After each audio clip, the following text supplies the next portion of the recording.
أدي أبي عاوزله مسمن تتعرضنا حشنا مس أبي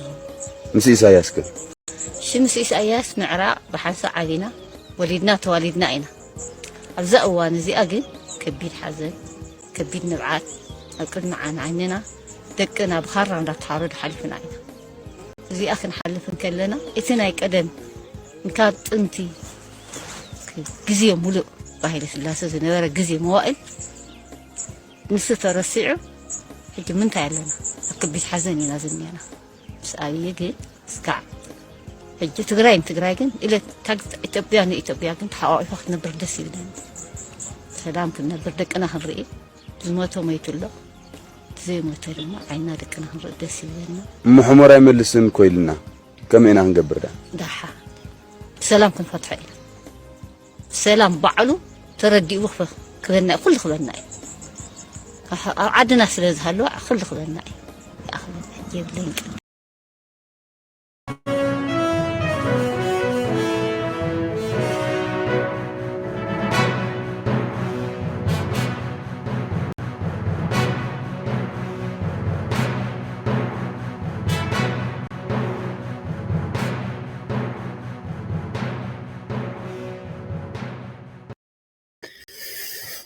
سلام كبرات تخاتلت ليلو تي في كما يصنيحكم تملسنا مزيناكم علنا نايلومي مدبنا معبالنا ناي كلتيوم تقالستي إنا خنري ناي جنبار حزباو معبل برجيد نحمدون سراويت حيل سلام تجراي تي بي اف ناي سراويت حيل سلام تجراي ناي تي بي اف ناي زيوم إنا خنري كلتيوم نشعبيان هوحاتن حيل سلام تجراي هوحات جنبار حزباو معبل برجيد نحمدو خا نشعبيا فت ቆጭቆጭ አቢሎም ዘለው ተቃለስቲ ሓይልታት እዮም ስለዚ መደብና ንኽልቲኦም ዝድህስስ ይኸውን ሰናይ ጻኒሕት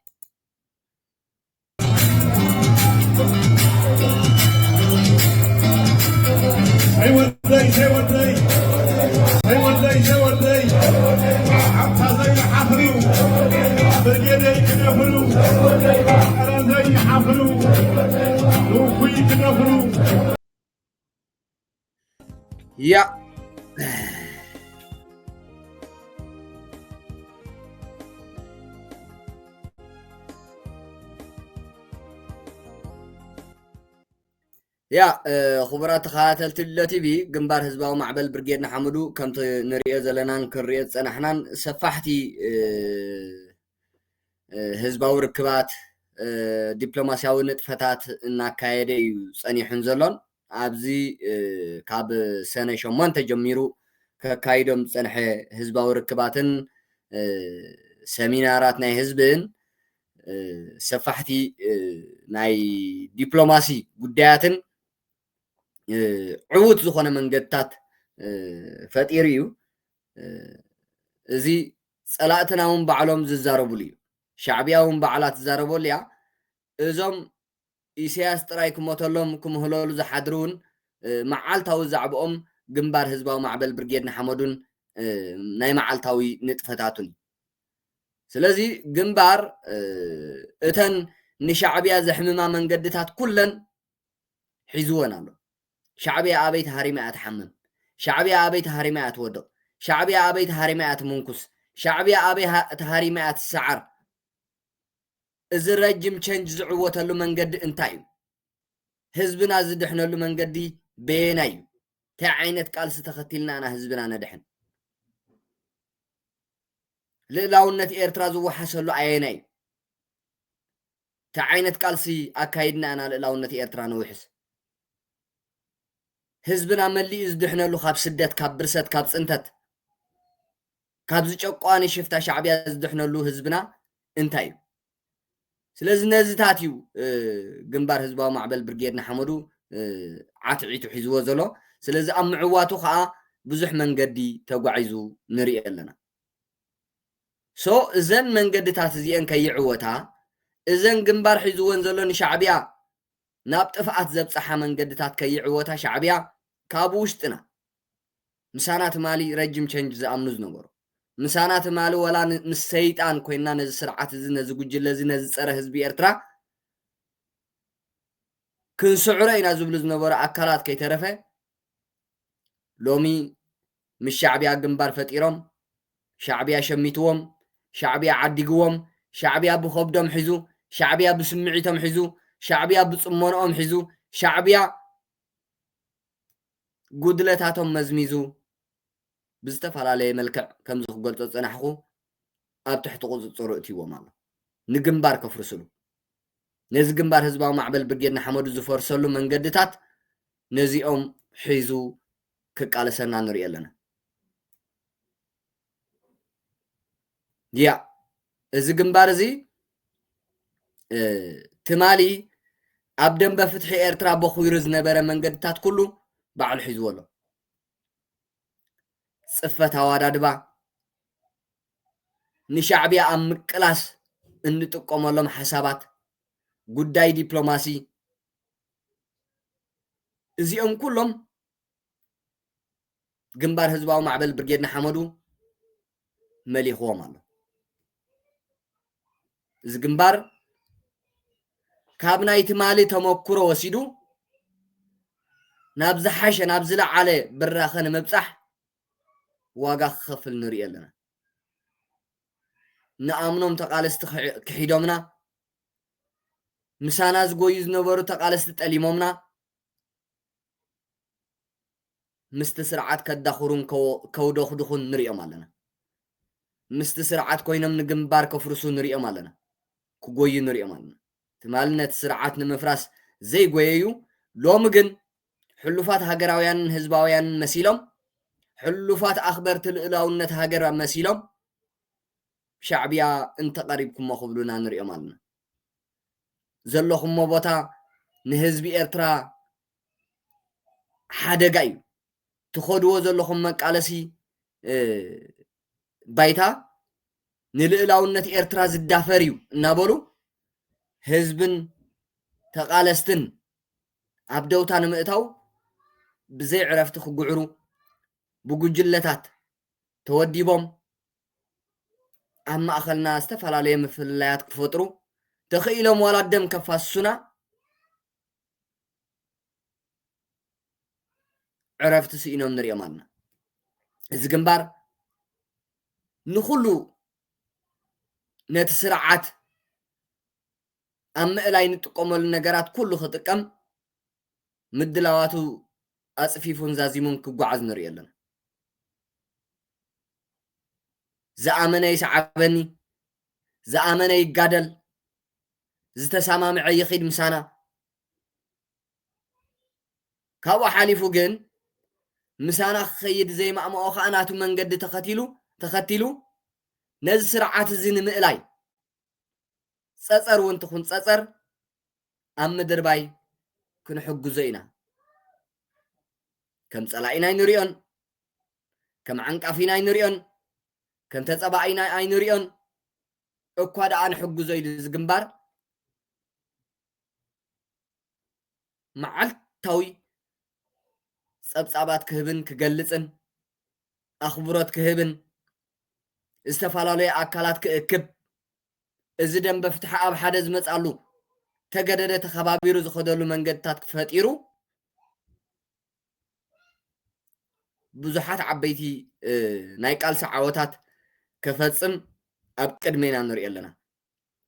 ብጀካቶም ክሓትን ጠላማትን ብጀካቶም ፀበብትን ብጀካቶም ንሕና ዘየለናሉ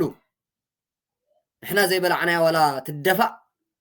ብጀካቶም ከምኡ ዓይነት ኣተሓሳስባ ዘዘውትሩ ፀበብቲ ካልእ ኩሉ ግን ኣብ ጎኒ ግንባር ኣሎ 16 ሃገራት 17 ሃገራት ምስ ግንባር ህዝባዊ ማዕበል ብርጌድ ንሓመዱ ተተሓሒዘን ኣለዋ ወከልቲ 16 ሃገራት ኣብ ግንባር ኣለዉ ኣብ 16 ሃገራት ኣብ 17 ሃገራት ክንዲ ምንታይ ሓይሊ ሰብ ኣሎ ክንዲ ምንታይ ተቃላሳይ ኤርትራዊ ደላ ይፍትሕ ኣሎ ክንዲ ምንታይ ለውጢ ዝደልል ኣካል ኣሎ እዚ ኩሉ እዚ ግንባር እዚ ዝኾነ ዕድል ክፈጥረሉ ኣብ ትፅቢት ኣሎ ስለዚህ ነዚ ግንባር እዚ ቃልስታቱ ንምዕዋት ካብዚ ግንባር እዚ ጠለባት ንምጽባይ ኣነ ከም ተቃላሳይሲ እንታይ ይገብር ኣለኒ ዝብል ልዕሊ 170 ሽሕ ከምዚ ኢሉ እዝኑ ኩር ኣቢሉ ዕንቱ ጋሊሁ ይጽበሎ ማለት እዩ እዚ ግንባር እዚ በቃ ኩሉ ዓይነት ባይታታት ከጣጥሕ ንምእላይ ሽፍታ ሻዕብያ ንምእላይ ዝፀረ ህዝብን ሃገርን ኤርትራ ዝኾነ ጨቋኒ ጉጅለ እዚ ህዝቢ ኣብ ትጽቢት ኣሎ ማለት እዩ ስለዚ ግንባር ነዚ ንምምላስ ከምታ ትማሊ ብርጌድ ንሓመዱ ሕቶ ዲያስፖራ ኣልዒሉ ቃልስና ድሕሪ ዲያስፖራ ከናበይ ኢሉ ኣልዒሉ እዚ ግንባር መሊስዎ ዘሎ ሕጂ ከዓ ኣብ ባይታ ሕራይ ድሕሪ ዲያስፖራ ዝብል ቃልስና ተመሊሱ ባይታ ግንባር ተመሰሪቱሎ እዚ ግንባር ሕጂ ንሕና ዝግባኣና ክንገብር በብንኽእሉ ዓቕምታትና ክነበርክተሉ ብኣካል ክቃለስ ዝደሊ ፋይናንሳዊ ሓገዛት ክገብር ዝደሊ ናይ ዲፕሎማስያዊ ጉዳያት ክሕግዝ ዝደሊ ካልእ ኩሉ በቃ ከም ኤርትራዊ ሓደ ደላይ ፍትሒ ክገብሮ ዝግባእ እዚ ግንባር ሓበሬታ ክህቦ ይጽበሎ እሞ ከምዚ ጌርና ኣለና ሃየ ሰዓቡና እሞ እዚ መሰሪትና ኣለና ሃየ እሞ ተዓድል ሃየ ኩላ ኣብዚ ብጻሕ ሓፂሕና ኣለና ሕጂ ናትኩም ግደ ተሪፍ ኢሉ ብቐዳማይ ስለዚ እዚ መንእሰይ እዚ ኩሉ ተቃላሳይ እዚ ኩሉ ትማላ ኣብ ዲያስፖራ ልክዕ ከም ናይ ቲዲኤፍ ቅያን ጅግንነትን ዝፈጸመ ተጋዳላይ ናይ ብርጌድ ንሓመዱ ደላይ ፍትሒ ኣባል ብርጌድ ንሓመዱ ካብ ግንባር መልእኽቲ ይጽበሎ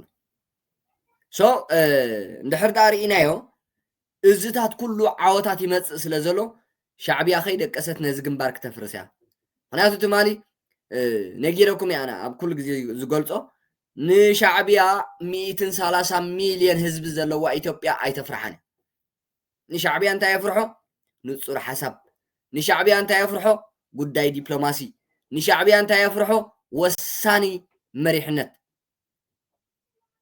ሓደ ድልዱል መሪሕነት እንድሕር ዳ ኣብ ደንበ ፍትሒ ተሃኒጹ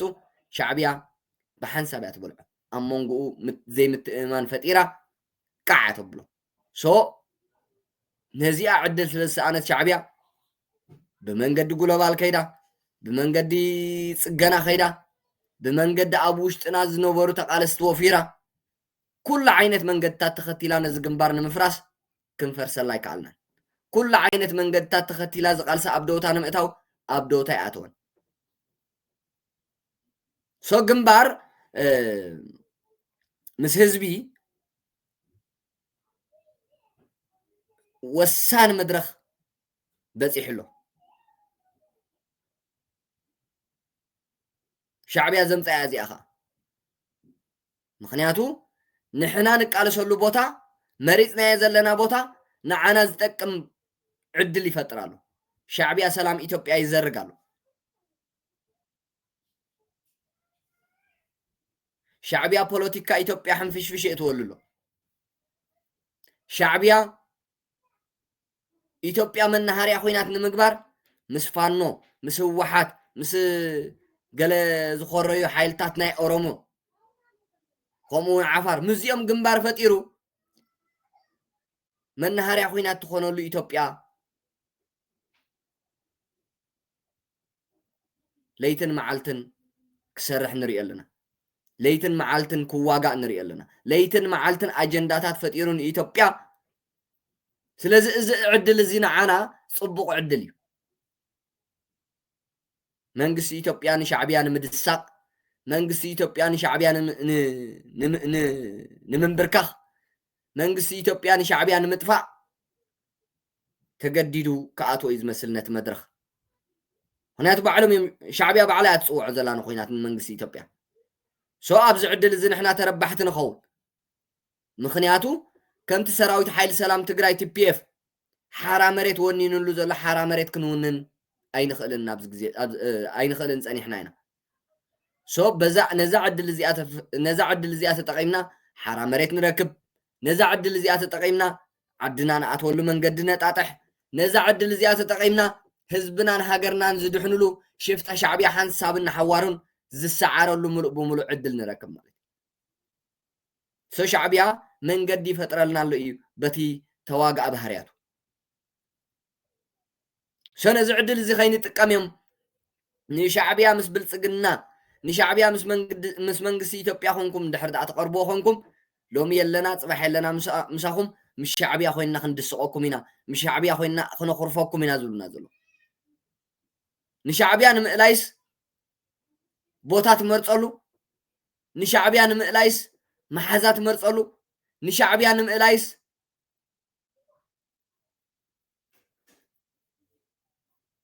ገርም ኮይኑ ስለዚ ምዚኦም ኢና ክንቃለስ ፀኒሕና 10 ዓመት ስለዚ እዚኦም እዮም ምሳና ፀኒሖም 20 ዓመት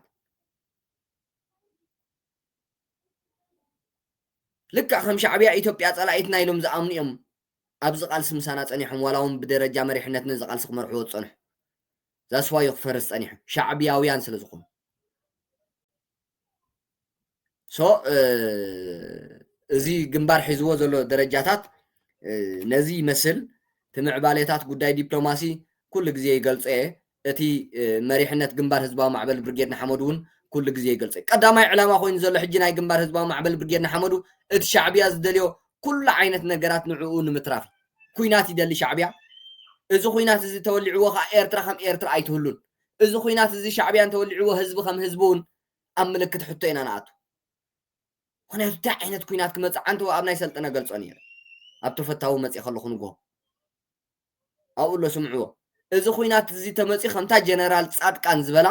ሓድሽ ካርታ ናይ ምፍጣር ተኽእሎ ክህሉ ይኽእል ሶ እዚ ከይመፅእ ኢና ንሕና ሕጂ ግንባር ከም ግንባር እዚ ከይመፅእ እዩ ዝቃለስ ዘሎ ሓድሽ ካርታ እንታይ ማለት እዩ ሻዕብያ ንህላውነቱ ክብል ኩሉ ዓይነት ፀይቅታት ክገብር ሶ ኣብዚ ከም ሃገር እውን ዘይክንህልወሉ መንገዲ ክፍጠር ይኽእል ከም ህዝቢ እውን ክንፀንት ንኽእል ኢና ብተግባራት ናይ ሻዕብያ ንስልጣን ኢሉ ብዝገብሮ ኩሉ ዓይነት ናይ ኣጥፊእኻ ምጥፋእ ተግባራት ከም ህዝቢ ክንፀንት ንኽእል ከም ሃገር እውን ሃገር ዘይብልና ክንከውን ንኽእልና እዚ ሎማ ዓሰብ ዶ ገለመለገለገለ ኩሉ ከምኡ ኢልኩም ትምክሕሉ ዘለኹም ሻዕብያ ብዝፈጥሮ ሓደገኛ ናይ ኩናት ኣጋጣሚታት ክንስእኖም ንኽእልና ሶ እዚ ከይፍጠር ኢና ከም ግንባር ቀዳማይ ኣጀንዳ ኮይኑ ዘሎ እዚ ሻዕብያ ዝደልዮ ዘይምሕር ዘይሓዊ ዘይዓርፍ ኩናት ዝሃድኣሉ ዝዓርፈሉ ሻዕብያ ንሕና ብንቋፀሮ ክነጥፋ ኢና ንደሊ ባዕላ ብዝፈጠረቶ ኩልና ክንጠፍእ ዘይኮነሲ ባዕላ ብዝፈጠረቶ ከም ሃገር ክንፀንት ከም ሕብረተሰብ ከም ህዝቢ እዚ ኩሉ ከየጋጥመና ኩናት ንምትራፍ እዩ ዝቃለስ ዘሎ ግንባር ህዝባዊ ማዕበል ብርጌድ ንሓመዱ ያ እቲ ስርዓት ሓዋ ዓጢቑሎ ኣብ ጠረጴዛ ዝእለ ይኮነ ግን ንህዝቢ ብዘይጎድእ ልእላውነትና ብዘይትንክፍ እዚ ስርዓት ዝእለየሉ መንገዲ እዚ ግንባር ኣፅኒዑ እኹል መፅናዕቲ ወሲዱ ይኸደሉ ስለዚ እዚ ከዓ ክዕወት እዩ ምዕዋቱ ሻዕብያ እውን ተኣማሚኑሉ ኣሎ እዛ ብጀካ ኣብ ኩናት ኣብ ሰላም ሓንቲ ደቂቃ ክትነብር ዘይትኽእል ሽፍታ ሻዕብያ ጉዳይ ዲፕሎማሲ ናይ ግንባር ህዝባዊ ማዕበል ብርጌድ ንሓመዱ ሓደ ካብቲ ድቃስ ዝኸልዓ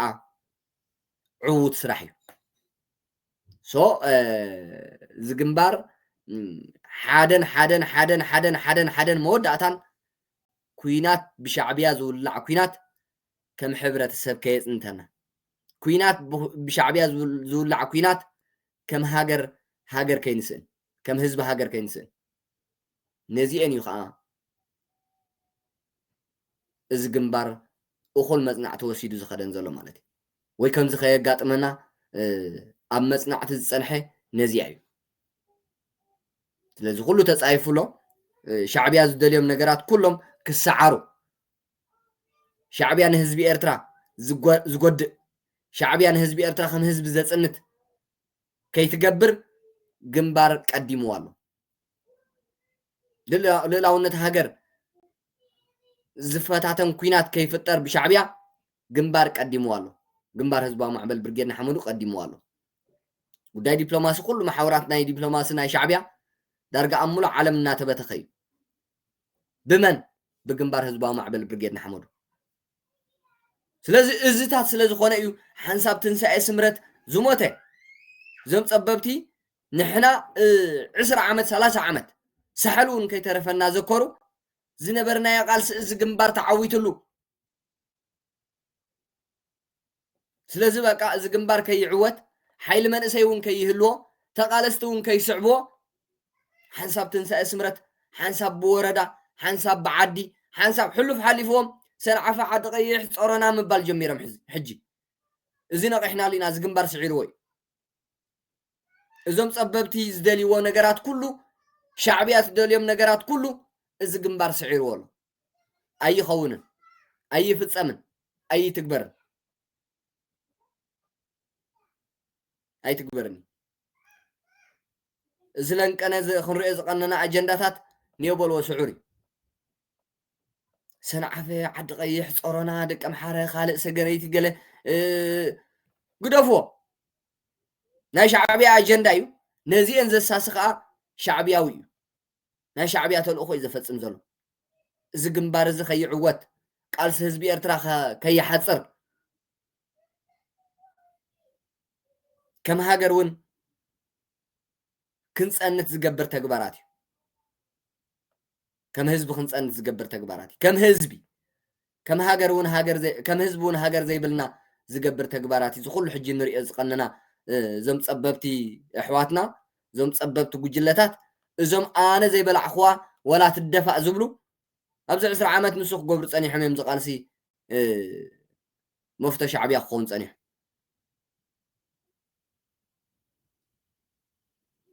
ብጀክኦም ካልእ ተቃላሳይ ዘየሎ እናመሰሎም ብጀክኦም ንካልእ ተቃላሳይ ስለ ዘይሓቁፉ ንኩሉ ብዓድን ብወረዳን ብኣውራጃን ስለ ዝኸሱን ስለ ዘፀልሙን ስለ ዝንፅሉን ትንሳኤ ስምረት ኢሎም ሕጂ ሓደ ሓደ ሕልፍ ኢሎም ንሪኦም ዘለና ኩሉ ባይዘወይ ወላቲ ብውሽጢ ዝገብርዎ ዘለዎ ምትእኻብ ኩሉ ንፈልጦ ኢና ክንደይ ጉሩባት ኣሎ ኣበይ ኣበይ ይእከቡ እዞም ትንሳኤ ስምረት እናበሉ ዝንቀሳቀሱ ንሪኦም ኣለና ኩሎም ከዓ ፀረ ግንባር እዮም ፀረ ግንባር ህዝባዊ ማዕበል ብርጌድ ንሓመዱ እዮም ሻዕብያ ኣይዝክርዋን እዚ ግንባር እዚ ብኸመይ ንቋፀሮ እዚ ግንባር እዚ ብኸመይ ይፈርስ ሓንሳብ ጎታን ሓንሳብ ኣፍሮ ሓንሳብ ጨምጫም እናበሉ ብጣዕሚ ኣብ ዘሕፍር ደረጃ ወሪዶም ንክትገልፆ ንክትሰምዖ ዘሕፍር ኩሉ እዚ ተግባራቶም እዚ ክንስዕር ኢና ከዓ ለይትን መዓልትን ሆን ይብል ዘለና ስዑራት እዮም ውዳቢኦም ካብ ገዝኦም ካብቲ ዝተኣኻኸብሉ ኣይሓልፍን ሕና እታ ዝሰራሕናያ ቀንዲ እታ ዝውደብዋሲ ካብታ ዝእከቡላ ከም ዘይተሓልፍ ኢና ጌርና ምክንያቱ ፀበብቲ እዮም ሓቆፍቲ ይኮኑ ነፀልቲ እዮም ክውሕዱ እምበር ክበዝሑ ዘይደልዮም ኩሉ ዝገብርዎ ብጀካ ንክውሕዱ ክበዝሑ ይገብሩ ኩሉ ዝገብርዎ ብጀካ ንፀይቂ ንዕብየት ኣይሰርሑን እዮም ስለዚ እዚ ስዑር እዩ እዛ ክኸድዋ ዝቆነዮ ዓዲ ቀይሕ ሰንዓፈ ገለመለ ፀሮና እናበሉ ከዓ ንስዕ እዚ ነዚኣ ከዓ ስዒርና ያና ትማሊ ዘይትዕረቁ ምስ መን ተባኢሱ ዝግንባር እቶም ዘይትዕረቁ ትብልዎም ዝነበርኩም ኩሎም ኣበይ ኣለዉ ሕጂ ረኣይዎም ኣብ ደንበ ሻዕብያ ኣለዉ ሰዞም ሕጂ ሰንዓፈ ዓዲ ቀይሕ ፀሮና እናበሉ ክጉስጉሱ ዝፀንሑ ናይ ፀይቂ ተግባራት ከዓ ባዕሎም ንሶም እዮም ኩለን ዝወፍርዎን ወፍርታት እዚ ግንባር እዚ ከመይ ይጥቃዕ ኩለን ዝኸድዎን መንገድታት እዚ ግንባር እዚ ከመይ ኣብ ሓደጋ ነእትዎ ከመይ ኣብ ደውታ ይኣቱ ከመይ ሓድሕዱ ምትእማን ይስእን ከመይ ይባታተን እዚአን እዮም ከፍሩ ፀኒሖም ክቡራት ተኸታተልቲ እዩ ስለዚ እቲ ኣጀንዳታት ናይ ግንባር ኢለ ዘቕረብክዎ ሎሚ ነዚ ይመስል ብኸፊል ንጥፈታት ናይ ቃልሲ ናይ ግንባር ህዝባዊ ማዕበል ብርጌድ ንሓመዱ ባዕሎም እዞም ሕጂ ንሪኦም ዘለና ክሳብ ሕጂ ክንሪኦም ዝፀናሕና ምስክራት እዮም ኣብ 3 ወርሒ ኣብ 4 ወርሒ ዘይመልእ እንታይ ገይሩሎ ካብ ሰነ ሓምለ ነሓሰ መስከረም ها 4 ወርሒ ይከውንን ስለዚ ኣብዚ እንታይ ሰሪሑ ባዕሎም ጸላእቲ ናይ ግንባር ህዝባዊ ማዕበል ብርጌድ ሓመዱ ይገልጹሉ ቶም ጸላእቲ ቶም ነቲ ግንባር ዝጸሉ ኩለን ንሶም ይገልጽዎን ኣለዉ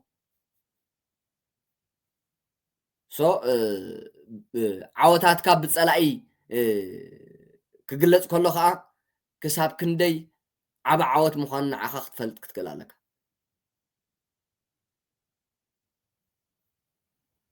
ጸላኢኻ ወዓቢኻ ጽቡቕ ኣለኻ ይብለካኒ ተን ዝብልዎን ኩለን ዕቤት ናይ ግንባር ዝገልጻ እየን ተን ኩለን ዝብልዎን ዘም ጸበብቲ እቲ ግንባር ክሳብ ክንደይ ደረጃ ሰጉሙ ከም ዘሎ ዝገልጻ እየን ናይ ማሕበራዊ ሚድያ በልዎ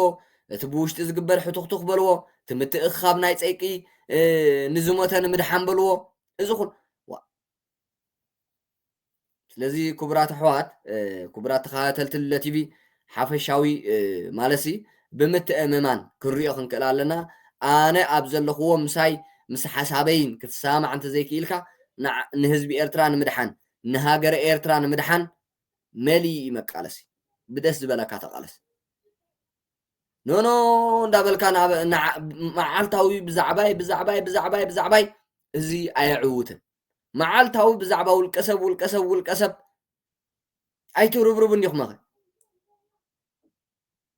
يحفر كويت خدوه زلهم صباح نقولكم ما نم كويس يسعبكم صبيبي تاريخ 4 زتقم ابا يزنبر ناي 4 بتينكم ناي 10 تمالي زقدد صيق فصيمكم سو حجي نحنا خا عين مهارندو نحنا خا عين نقحندو نحنا خا عين لب مندو كما يدكم تحسبنا ስለዚህ ትናይ ግንባር ነዚ መስል ክቡራት ተኸታተልቲ ቲቪ ኩሉ ኣብ ጽቡቕ እዩ ዞምብላክ ክደፍሩ ወዜማይ ክደፍሩ ዓየይ ክደፍሩ ጀነራል ክደፍሩ هيودي زي حافرو رجالنا يكدفرو هيودي حافرو وين عكدا يكدفرو زي حافرو نحما كدفرو حافرو وين سرايا كدفرو يا شباب كدفرو صحبا يكدفرو عالتوا يكدفرو يا شباب كدفرو وين هذا ميتو صدق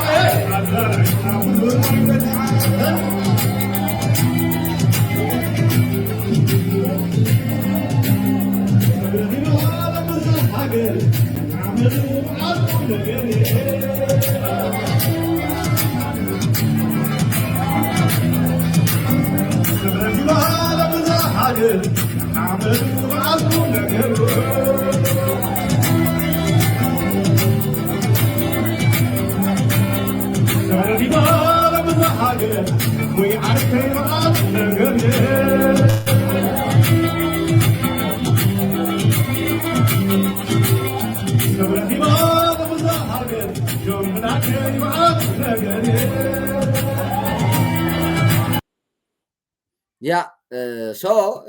تناي جنبار بزي استاجرنا لنا ناب سراويت حيل سلام تجراي اسك نخيت سراويت حيل سلام تجراي تي بي اف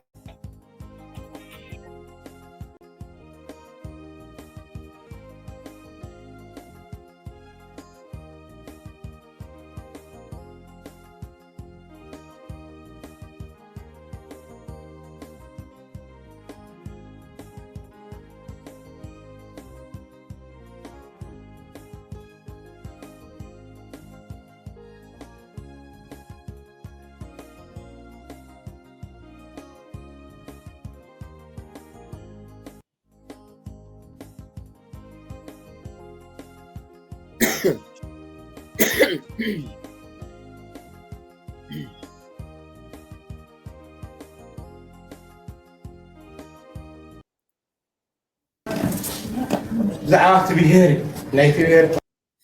ላዕለዋይ ኣዛዚ ሰራዊት ሓይሊ ሰላም ትግራይ ጀነራል ገብረ እግዚአብሔር በየነ ወዲ አንጥሩ ያ اسمع اسك ናይቲ ብሔር ፖለቲካሊ ዓቕምን ኣወዳድራን ናይቲ ብሔር ኢኮኖሚካሊ ፖለቲካሊ ዓቕሚ ምዕባይ ኩሉ ማዕረ ምራይ ናይቲ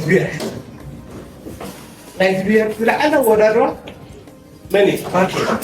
ናይቲ ብሔር ዝለዓለ ፖለቲካሊ ኣወዳድራ ዝበሃል መንግስቲ ነፃ መንግስቲ ናይቲ ብሔር الذين هنا نسعى نيرا يقول لكم كلهم نايتبير نسعى نايتزوي منجس نسعى نسعى نايتزوي منجس نسعى نسعى نايتزوي منجس نسعى لما ندي بنسعى هزون كل هزون جنرال ገብረ እግዚአብሔር በየነ ወዲ አንጥሩ ላዕለዋይ ኣዛዚ ሰራዊት ሓይሊ ሰላም ትግራይ TPF نسمعه زبله زلو كبرات خاتل تلة تي في كل أركان شباب مع رزري لا يصير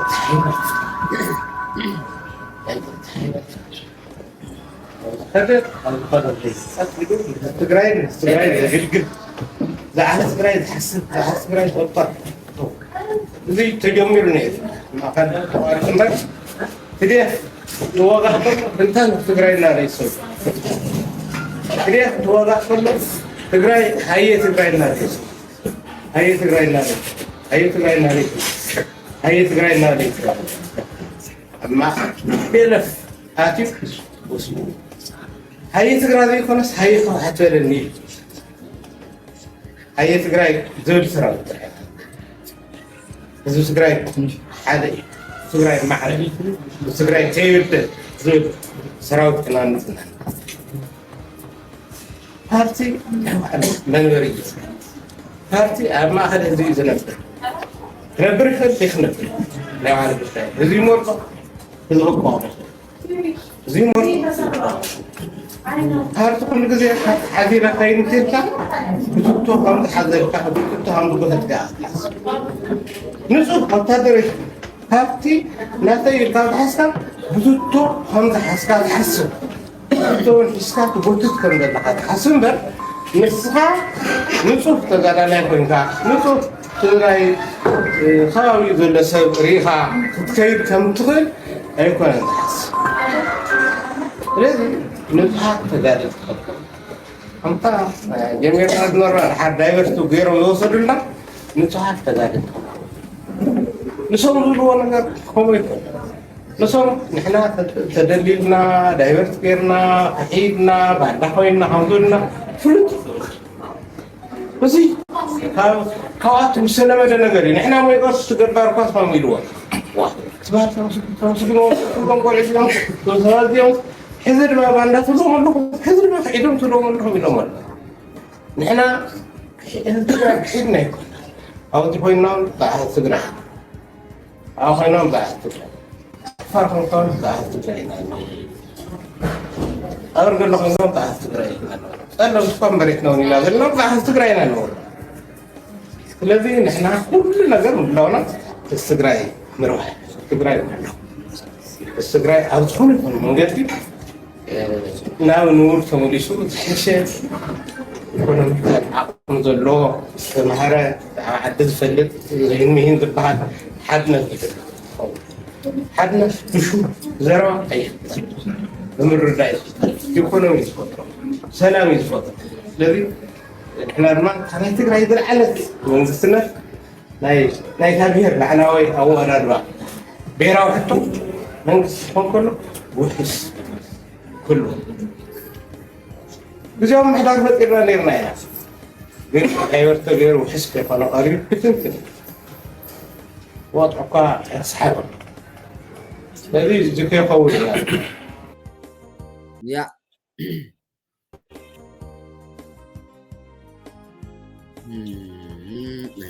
يرمي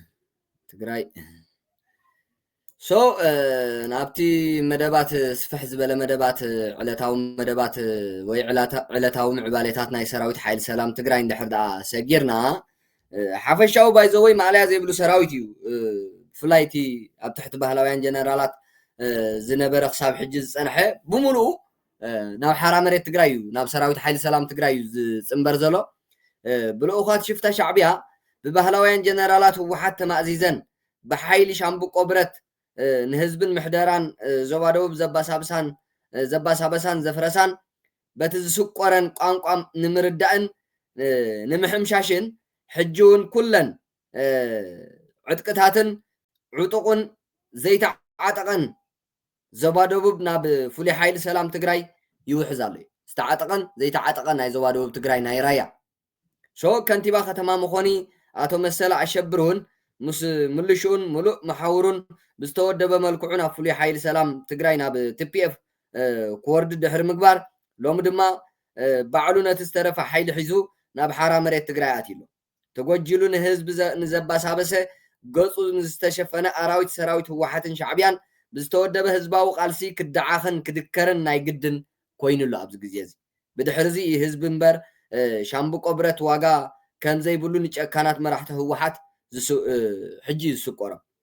ዕጡቃት ሰብስረ ወየንቲ ወረዳታት ሕንጣሎን ዕስራ ዓዲ ወጀራትን ተወዲቦም ንፍንፉን ከዳሚ ፋኖን ዓዲ ሃሎን ዝኾነ ጃንዳ መንጀሪኖ ራሕሪሖም ናብ ፍሉይ ሓይሊ ሰላም ትግራይ ምስ ሙሉእ ዕጥቆም ተጸምቢሮም ኣለዉ ካልእ ምልሻታት ወየንትን ወረዳ ራያ ጨርጨር ንሕሱር ከዳምን ጠፈኛን ዓዲ ሃሎ ጃንዳ መንጀሪኖን ብምርሕራሕ ምስ ሙሉእ ዕጥቆም ናብ በረኻታት ራያ ወፂኦም ኣለዉ ራያ ተሓሽከርትን ዓለታውያንን ፈራሓትን ምስ ኣራዊት ሰራዊት ሻዕብያን ህወሓትን ዝደዓኹላ ክትከውን ዝተመርፀት ትመስል ኣላ ማለት እዩ ብተወሳኺ ካብ ኣርሚ 43 ብሬናትን ስናይፐራትን ዝዓጠቐ ኣስታት 43 ዝኸውን ሓይሊ ሰራዊት ምስ ዕጥቁ ናብ ሓይሊ ሰላም ሰራዊት ትግራይ ናብ TPF ተጸምቢሩሉ ኣርሚ 44 ኮራ 442 ክፍለ ሰራዊት ወርዒ ሻለቃ ገሬ ጫሕማይ ሓደ ስናይፐር ክልተ ብሬን 6 ነብሲ ወከፍ ከላሽ 11 ናይ ኢድ ቦምቢ ሒዞም ናብ ሒዞም እዮም ንልኡኻት ሽፍታ ሻዕብያ ዝኾኑ ጨካናት መራሕቲ ህወሓት ብምርሕራሕ ናብ ሓራ መሬት ትግራይ ኣትዮም ዘለዉ ማለት እዩ ስለዚ ኣርሚ 43 ኣርሚ 44 ኣብዛ እዋን ብዕል ምፍራስ ጀሚሮም ኣለዉ ምብትታን ጀሚሮም ንሪኦም ኣለና ስለዚ ኣብዚ ቅንያት ናብ ሓይሊ ሰላም ሰራዊት ትግራይ ናብ TPF ዝውሕዝ ዘሎ ተጋዳላይ ትግራይ ርኢኻ ልኡኻት ሻዕብያ ጨካናት ጉጅለ ህወሓት ናበይ ክሃድሙ ከም ዝኽእሉ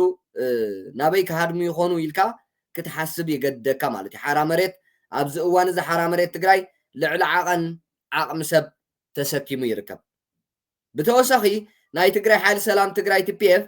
ካብታ ኣብ ትግራይ እንፈልጦ ናይ ልሙድ ኣሰራርሓ ፍልይ ብዝበለን ምስ ግዚኡ ዝተማጣጠነን ዘመናዊ ብዝኾነ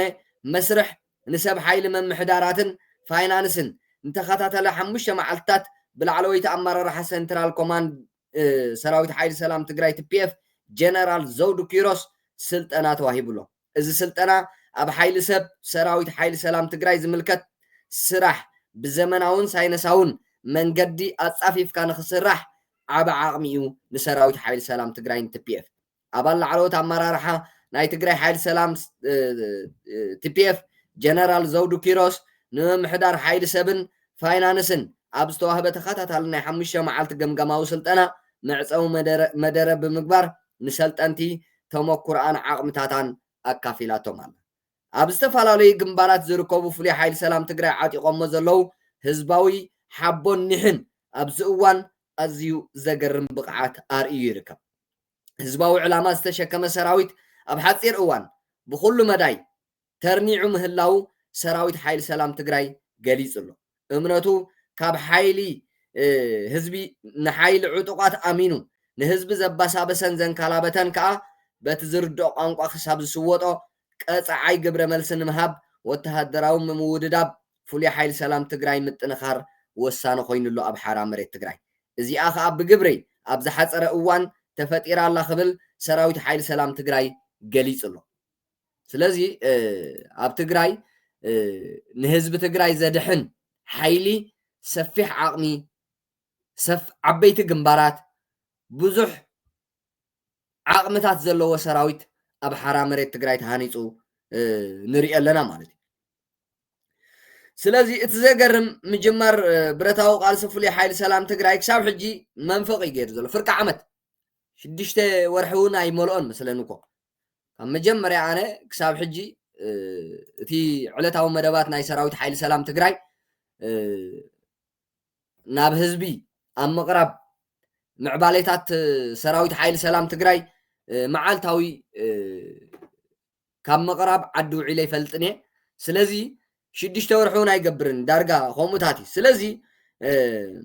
ኣብ መንፈቕ ኣብ ፍርቂ ዓመት ሒዝዎ ዘሎ ቁመና ከዓ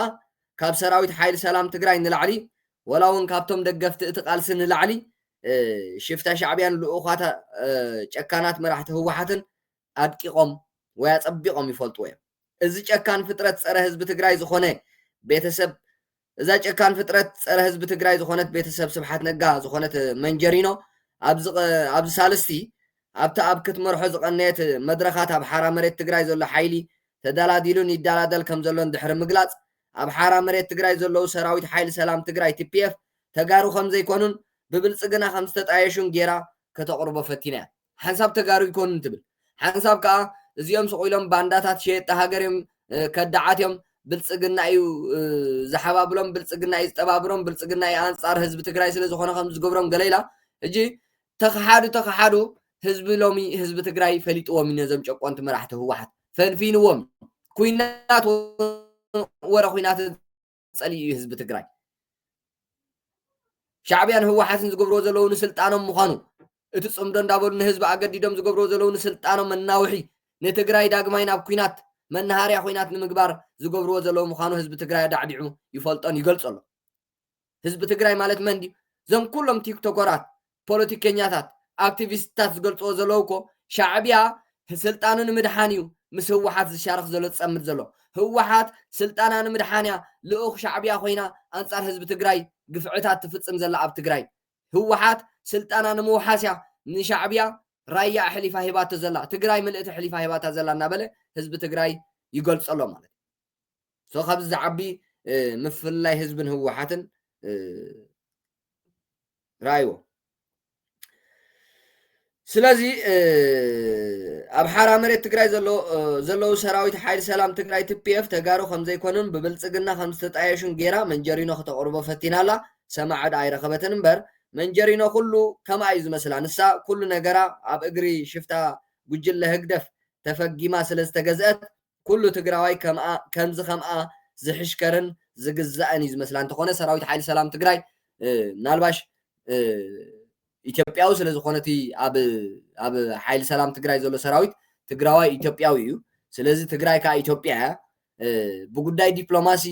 ብጉዳይ ከምተን ኩለን ክልላት ናይ ኢትዮጵያ ንትግራይ ዝምልከት ኣብዚ ተዘይኮይኑ ትግራይ ሰላም እናሃለወት ንህዝቢ ትግራይ ካልእ ኩናት ንምፍጣር ህወሓት እውን ሓደ ብቑዕ ወይ ከዓ ህዝባዊ መንግስታዊ ምሕደራ ዝኽተል ብጣዕሚ ምስ ህዝቢ ፅቡቕ ርክብን ፈታዊ ልምዓትን ኣብ ዝኾነሉ ኣይኮነን መንግስቲ ብልፅግና ነዞም ንብሎም ዘለና ውረሩ ተዋጉኡ ኢሉ ከፍሮም ስለዚ ህወሓት ንህዝቢ ትግራይ ናብ ኩናት ንምእታው ንህዝቢ ትግራይ ንምንብርካኽ ሻዕብያ ተዓዲሙ መፂሎ ትግራይ ሰብ ኣልቦ ኮይና ኣላ እዞም ንሪኦም ዘለና ዕጡቃት እዞም ንሪኦም ዘለና ኣብ ሓራ መሬት ትግራይ ዘለዉ ኣንጻር እዚ ሓይሊ እዚ እዮም ዝቃለሱ ዘሎ ምስ ብልፅግና ብጉዳይ ዲፕሎማሲ ርክብ ክህልዎም ይኽእል እዩ ምስ ብልፅግና ኢትዮጵያውያን ስለ ዝኾኑ ተጋሩ ኢትዮጵያውያን ስለ ዝኾኑ ርክባት ክህልዎም ይኽእል እዩ ከም ኩሎም ድሓር ንትግራይ ክመርሕ ዝኽእል ሓይሊ እዚ ሓይሊ እዚ ምዃኑ ንትግራይ ክከላኸል ዝኽእል ሓይሊ እዚ ሓይሊ እዚ ምዃኑ ተስፋ ናይ ትግራይ ወይ ከዓ ፍሉይ ሓይሊ ናይ ትግራይ ፍሉይ ሓይሊ ሰራዊት ናይ ትግራይ እዚ ሓይሊ እዚ ምዃኑ ብብልፅግና ወይ ከዓ ብመንግስቲ ኢትዮጵያ ብዙሓት ናይ ተቐባልነት ምልክታት ይረኣዩ ኣለዉ እዮም ምክንያቱ ትግራይ ኢትዮጵያ እንተደኣልና ምስ ኢትዮጵያ እምበር ምስ ሻዕብያ ወደኽደኽ ኣየድልያን ሻዕብያ ከዓ ፈታዊ ትግራይ ፈታዊ ህዝቢ ኢትዮጵያ ዘይኮነ ፈታዊ ኩናት ፀላእ ህዝቢ ኢትዮጵያን ትግራይን ስለዚ ምዝኦም ወደኽደኽ ዝብሉ ዘለዉ መራሕቲ ህወሓት ምዝኦም ተንበርኪኾም ዘለዉ መራሕቲ ህወሓት ንስልጣኖም ክብሉ ስለዚ እዚኦም ከዓ ካብቲ ምምሕዳራዊ ሰንሰለት ናይ ኢትዮጵያ ወፂኦም ኣለዉ ባዕሎም ማለት እዩ ብገዛእ ፍቃዶም ስለዚ ንሰንሰለታዊ ምሕደራ ናይ ኢትዮጵያ ተቐቢሉ ትግራይን ህዝባን ንምድሓን ዝቃለስ ዘሎ ከዓ እዚ ሓይሊ እዚ እዩ ምስ መንግስቲ ኢትዮጵያ ርክብ ፈጢሩ ዘሎ ዳስዋይ ቆጭ ዘብሎም ንሻዕብያን ንህወሓት ሶ እዝታት እዩ ነዚኣ ፀለሎ ክትለኪ ቀንያ ዘላ መንጀሪኖ ካልእ ኣብ ሽረን ከባቢኣን ኣብዘን 3 መዓልትታት ጥራይ 180 ዝኾኑ ምልሻታት ኣብ ገዝኦም ዝነበሩ ተጋደልትን ተገፊፎም ኣለዉ ማለት እዩ ብህወሓት ብካድረታት ህወሓት ብናይ ሓይልቲ ፀጥታ ናይ ህወሓት ተገይፎም ኣለዉ ካልእ ኣብታ ቁርፂ እዋን ካድረታት ህወሓት ኣይኮኑን ዝስለፉ ኣብታ ቁርፂ እዋን ንስኻ ኣብታ ክፍእቲ እዋን ንስኻ ኣብታ ኣገዳሲት እዋን ንስኻ ኢኻ ናብ ሓዊ እትዳጎናታ ትግራዋይ መንእሰይ ኣብዚ ክትነቅሕ ይግባእካ እዩ ኩናት ተተወሊዑ ንስኻ ኢኻ ትጠፍእ እዞም ኣብ ክሳዶም ክሹፍ ተዓጢቖም ሃየ መንእሰይ ንዓኹም ሒዝና ክንቃለስ ኢና ዝብሉኻ ንዓኻ ጥፊኦም እዮም ስልጣኖም ዘውሕሱ ስለዚ ነዚ ክትነቅሓሉ ክትክእል ኣለካ ኣብ መወዳእታ ድማ ከካብ በዓቶም ወፂኦም ዞም ንሪኦም ዘለና መራሕቲ ኩናት ኣብ ሰላም ክነብሩ ዘይክእሉ ብጀካ ኣብ ኩናት መስዋዕትነትካ ንምንጋር ካብ ስድራኻ ገንዘብ እናተቐበሉ ጠፊእኻ እኳ ጠፊእኻ ንስልጣኖም ኢልካ ጠፊእኻ ሲ ነዛ ስድራ ቤትካ መርድእ ንክነግሩ ሰልዲ ተኸፊሎም እዮም መርድእ ዝነግሩ ናይ ጥፍኣትካ ናይ ሞትካ መርድእ ንክነግሩዋ ንስድራ ቤትካ ሲ ገንዘብ ተኸፊሎም እዮም ዘርድእዋ ወዲ ክየለን ዝብልዋ ዝገርም ስለዚ ንካድረታት ህወሓት መንእሰይ ትግራይ ህዝቢ ትግራይ ብሓፈሻ እምቢ ይክብሎም ዘለዎ እምቢ ንኩናት እምቢ ኣይሰምዕን ክብሎም ኣለዎ ኣብ ጉዳይ ትግራይ ናይ ምውሳን ስልጣን ናይ በይንኹም ኣይኮነን ናይ ኩልና እዩ ክብሎም ኣለዎ ምትእትታው ሻዕብያ ብትሪ ክፅዮኖን ክቃወሞን ኣለዎ ሻዕብያ ካብ መላእ ትግራይ ተጋሕጉሑ እዩ ክወፅእ ዘሎ ስለዚ እዚ ቁፅሪ መንእሰይ እናረኣዩ ናይ ኩናት ሽውሃቶም ዝግንፍል ክሰዓር ክኽእል ኣለዎ ኣብ ትግራይ መንእሰይ ትግራይ ክስዕሩ ኣለዎ ህዝቢ ትግራይ ክስዕሩ ኣለዎ ካድረታት ህወሓት ዓሰብን ህግደፍን ንኸድሑን እዮም ክሸጡካ ዝዋገየልካ ዘለዎ እምበር እምባ ኣይሽየጥን በሎም ስለዚ ሻዕብያ ዓሰብ ክወስድ ደሊ ብልፅግና እናበለ ፕሮፓጋንዳ ስለ ዝነዝሕ ስልጣነይ ኣብ ሓደጋ ከኣትዩ ንስኹም ሓግዙኒ ኣነ ከዓ ስልጣንኩም ከውሕስ እየ ተገደደ ብልፅግና እኳ ተደፊእኩም ሲ ኣብ ዓደይ ከዕቁበኩም እየ ኣብ ግዛኣተይ ከዕቁበኩም እየ ኢሉ ንመራሕቲ ህወሓት ሰራዊት ክምጥሉ ለይትን መዓልትን ብዛዕባኦም ፅምዶ እናበለ ሓንሳብ ካልእ እናበለ ሓንሳብ ኣጀንዳታት ፈጢሩ ህዝቢ ንምድንጋር ክሰርሕ ንሪኦ ዘለና ሶ ነዚ ኩሉ መንእሰይ ትግራይ ክፅየን ኣለዎ ነዚ ናይ ኩናት ወፍርታት ነዚ ናይ ንኩናት ዝዕድም ፅምዶታት ነዚ ትግራይ መሊስካ ካብቲ ናይቲ ማልብ ዝገድድ ኣረሜናዊ ዝኾነ ቀልጢፉ ክዓርፍ ዘይክእል ኩናት ንምውላዕ ዝካየድ ዘሎ ምሽብሻባት ናይ ክልቲኦም መንእሰይ ትግራይ ህዝቢ ትግራይ ነቂሑ ክፅዮኖን ክፍንፍኖን ክቃወሞን ኣብ ደውታ ክእትዎን ይግባእ ሶ እቲ ሓፈሻዊ ናይ ሎሚ ኣዳልየ ዝነበርኩ ክቡራት ተኸታተልቲ ቲቪ ምዕባለታት ናይ ሰራዊት ሓይሊ ሰላም ትግራይ ከምኡውን ምዕባለታት ናይ ግንባር ህዝባዊ ማዕበል ብርጌድ ንሓመዱ ነዚ ዝመስል ነይሩ